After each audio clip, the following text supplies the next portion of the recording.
الخير. أهلا بيكم في خواطر ماهي. معاكم ماهي. في الفيديو ده أنا هتكلم عن ماذا يوجد في حقيبتي أو what's in my bag. بس أنا هعمل فيها إضافة، وهي ماذا يوجد في حقيبتي اللي في السعودية، وهي دي الشنطة اللي أنا اخترتها أتكلم عنها الفيديو ده. والسبب في كده إن أنا يعني عندي الشنط اللي بستخدمها على حسب المكان اللي انا رايحه له، بتختلف الشنطه بحجمها بنوعها، وكمان بتختلف الحاجات اللي جواها، وخصوصا لما بكون في السعوديه غير مصر. انا باجي هنا في السعوديه في جده في اجازاتي مينلي، لكن في مصر بيبقى شغلي ودراستي. فالشنطه اللي بروح بيها طبعا الشغل غير اللي بروح بيها الجامعه غير اللي بخرج بيها هنا في جده. مينلي الخروجات اللي هنا غالبا بتبقى كده، اللي هي اللي بتبقى فيها فسحه او تسوق، مول، شوبينج، ازور حد كده يعني. ف بيبقى في اختلاف عشان كده. وانا بحب بصراحه يعني فيديوهات ماذا يوجد في حقيبتي بتفرج عليها على طول، بحسها مفيده، بتدي افكار ل يعني البنات، يعني مش حاشا لله مثلا نوع من انواع ان الواحد يتظاهر او يفتخر بالحاجه اللي معاك، ان هي فكره ان هي بالنسبه لي انا استفدت، يعني ان اولا بتدي افكار للبنات في حاجات فعلا كتير بتبقى مهمه جدا في شنط بنات، ممكن بنات تانية تبقى بتحتاجها وهي بره بس مش في بالها ان هي تشتريها وتبقى معاها في شنطتها. فبتدي افكار كويسه جدا. وكمان تاني حاجه يعني انا عن نفسي بشوف ستايلات شنط مختلفة، يعني بتديني برضو افكار عن الشنط وبتعجبني. فعلشان كده انا بحب جدا الفيديوهات دي، وهعمل منها ان شاء الله كذا فيديو زي السلسلة كده. فاول واحدة هو دي ماذا يوجد في حقيبتي اللي في السعودية، او اللي بشيلها معايا في السعودية او في جدة. والحقيبة دي او الشنطة دي اللي اخترتها هي من سيمبونيا، والاسم اهو واضح هنا. هي لونها تركواز غامق كده، بس مش واضح قوي يمكن في الكاميرا، يعني عشان اللمعة وكده هنا افتح سنة، هي اغمق من كده في الحقيقة شوية سنة. الاكسسوارز اللي فيها اسم البراند سيمبونيا، وشكلها شيك وحلو قوي. والشنطة هي دي ايديها، ودي من قدام شكلها، وشكلها من ورا، وشكل الترابيزويد ده اللي هي مش مربع، اللي هي من فوق اعرض من تحت،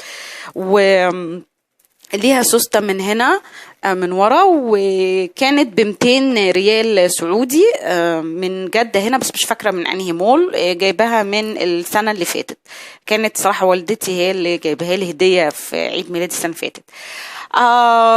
نجي نشوف بقى ايه اللي فيها. دي السوستة بتاعتها من هنا. نفتحها ثانية واحدة، معلش سوري. هي شكلها من جوه كده، في هنا سوستة وهنا سوستة تانية وجيب في النص، وفي جيبين تانيين من هنا. هوريها لكم بالتفصيل لما نفضيها كده من الحاجة نشوف فيها ايه. اول حاجة انا بحطها فيها ومن اهم الحاجات معايا هي جراب نضارة النظر. يعني دي على طول لازم تكون معايا، سواء انا لابسه النضاره او مش لابساها وحطها فيها، فدي لازم تكون معايا على طول.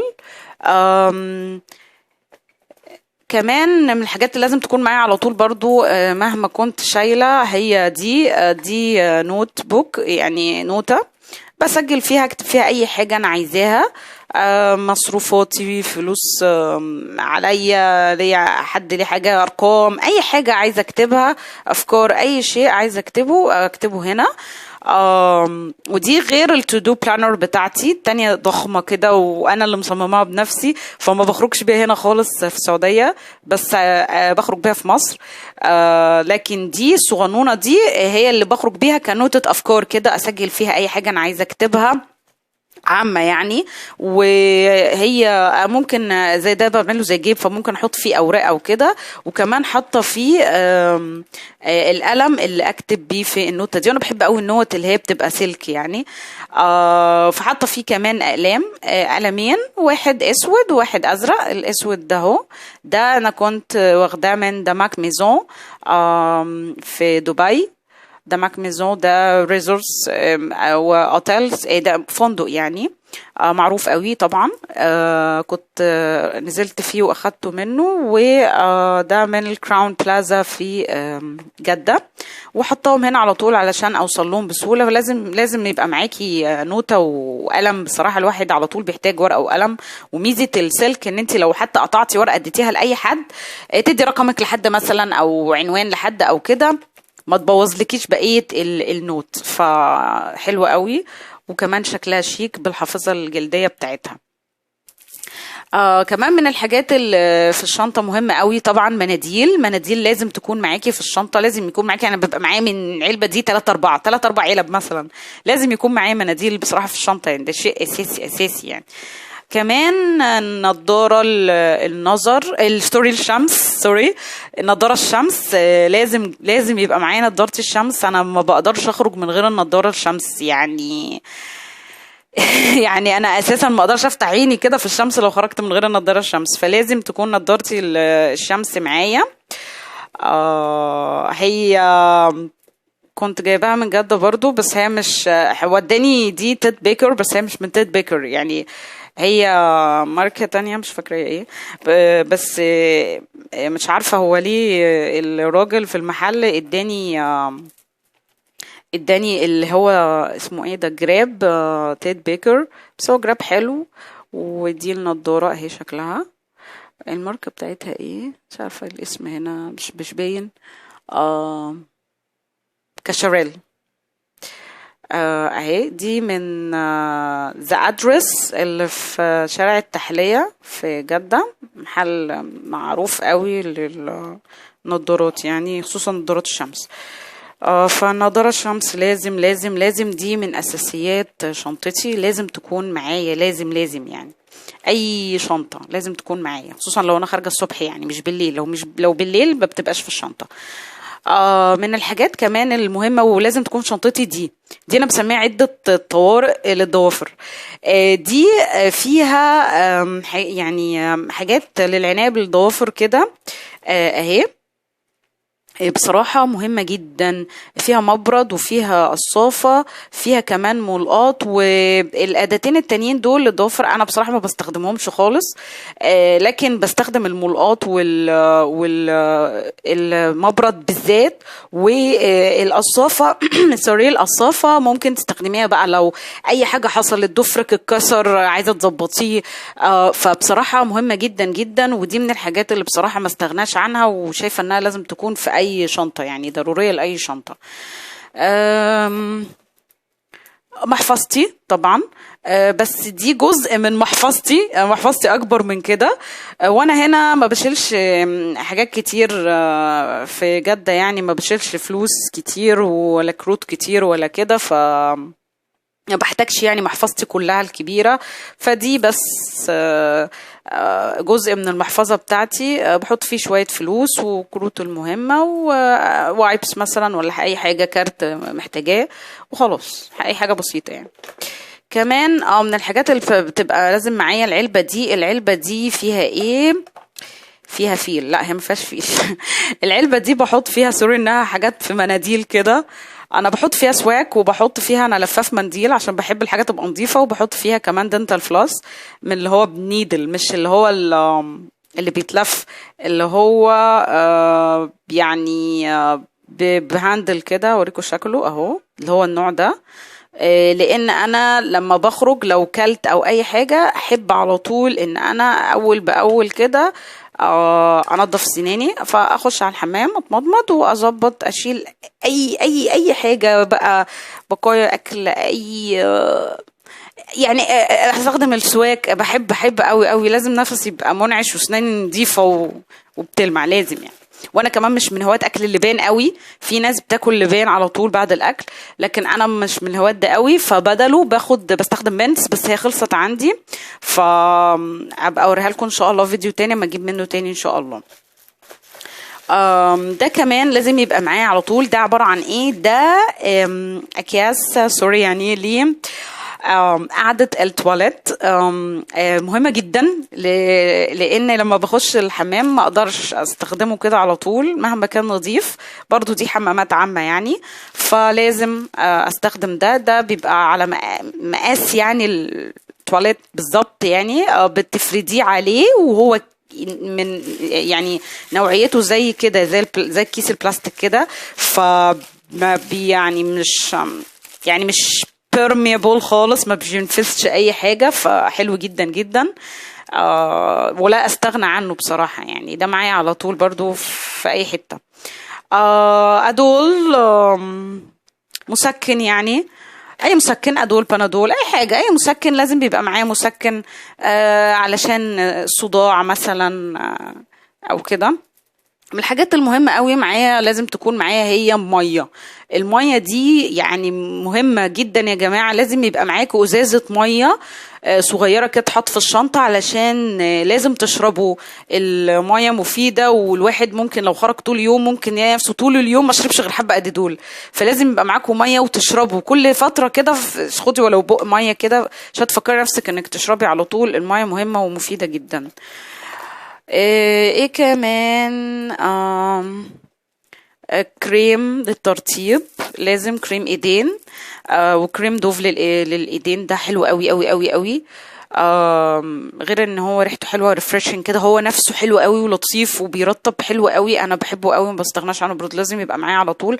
وانا بشرتي حساسه، لازم يبقى معايا كمان وانا رايحه الشغل، لان انا طبيبه اسنان وبستخدم جلافز وبغسل ايدي كتير، فايديا طبعا بتنشف قوي، وكمان بستخدم معقمات، فلازم ارطب ايدي بعدها، فده برطب ايدي بيه على طول. حتى لو دخلت حمام او كده وغسلت ايدي لازم ارطب ايدي بعدها عشان ما تنشفش، وهو فعلا حلو جدا. كمان من الحاجات لا ده كده خلاص. كده خلاص هنا بس. في الجيب بقى اللي هنا في الجنب كده بحط طبعا مراية، ودي من اللي هي فيها حتة بتكبر وجزء تاني عادي. مراية برضو من أساسيات شنطتي، لازم يكون معايا مراية على طول، أظبط الطرحة، أظبط أي حاجة. سبحة، عندي السبح أشكال وألوان، بحب السبح الصراحة. دي المفاتيح هنا هتلاقيها مفتاح واحد كده بس للشقة، في مصر بقى مدينة مفاتيح بالهبل يعني.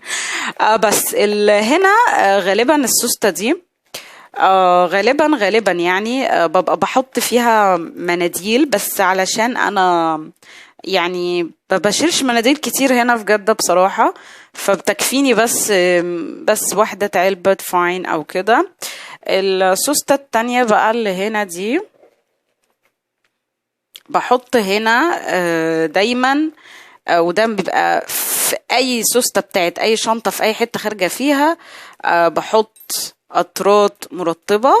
القطرات، انا عندي شوية جفاف في العين، وخصوصا لو انا لابسة الكونتاكت لانسز اللي هي العدسات اللاصقة، لازم يبقى معايا القطرات المرطبة، لان يعني لو انا لابسه لينسز بالذات عينيا بتنشف جدا وممكن تحمر بسهوله، خصوصا مع الميك اب. اما بقى لو انا مش لابسه لينسز او كده باخدها معايا، لانك ما تعرفيش ممكن تدخل في عينك تراب اي حاجه، فممكن تحتاجيها علشان تغسلي عينيكي من اي حاجه دخلت فيها. بتبقى احسن من انك تغسلي عينك بالميه، لان الميه مش نظيفه زي دي، انها معقمه ومخصصه للعين، ودي من تير ناتشورال وانا بحبها جدا، انصح بيها الصراحه. بس طبعا ما تستخدميش حاجه غير باستشاره طبيب، وانا بستخدمها باستشاره طبيب طبعا. سوري لو الكاميرا بتتهز، انا اسفه جدا. من الحاجات كمان اللي بتكون معايا دايما هي ودي اخر حاجه في الشنطه. دي عباره عن ايه؟ دي شنطه ميك اب، هي مش شنطه ميك اب، شنطه ميك اب مش مين اللي جايباها كده، هي كانت اساسا يعني محطوط فيها، كانت ذا بادي شوب، كان محطوط فيها حاجات كده من ذا بادي شوب صغنونه، كان في كلينزنج كريم ومعاه تونر ومعاه كريم تاني للوش، فكانوا الثلاثة مع بعض ومحطوطين في الشنطة دي. فاحنا لما خرجنا المنتجات عشان نستخدمها خدت انا بقى الشنطة دي، يعني قلت اخليها استخدمها كشنطه ميك اب. انا ما بحطش ميك اب كتير ومش كل يوم، فمني لو انا مش حاطه غير كحل بس او مش حاطه غير كحل وصن بلوك، بيبقى معايا الصن بلوك في الشنطه، والكحل في السوسته برضو نفسها اللي ببقى حاطه فيها الاطراف المرطبه. لكن لو انا حاطه ميك اب، يعني انا بجد ممكن احط ميك اب شويه عشان بيبقى عندي شويه وقت، مش مشغوله قوي زي في مصر، فباخد معايا الحاجه اللي انا حطاها علشان لو انا حبيت ارتبها ازودها. انتوا عارفين يعني الميك اب بيمتص وبتاع، فيبقى ايه معايا بيبقى فيها. دي كانت اخر حاجه انا استخدمتها. فاستخدمت روج، معايا روج الباودر البلاشر دي للرموش والحواجب، الفرشه بتاعت البلاشر وكحل، بس كده اللي هي الحاجات الاساسيه اللي انا مستخدماها. بس ده كده الحاجات اللي في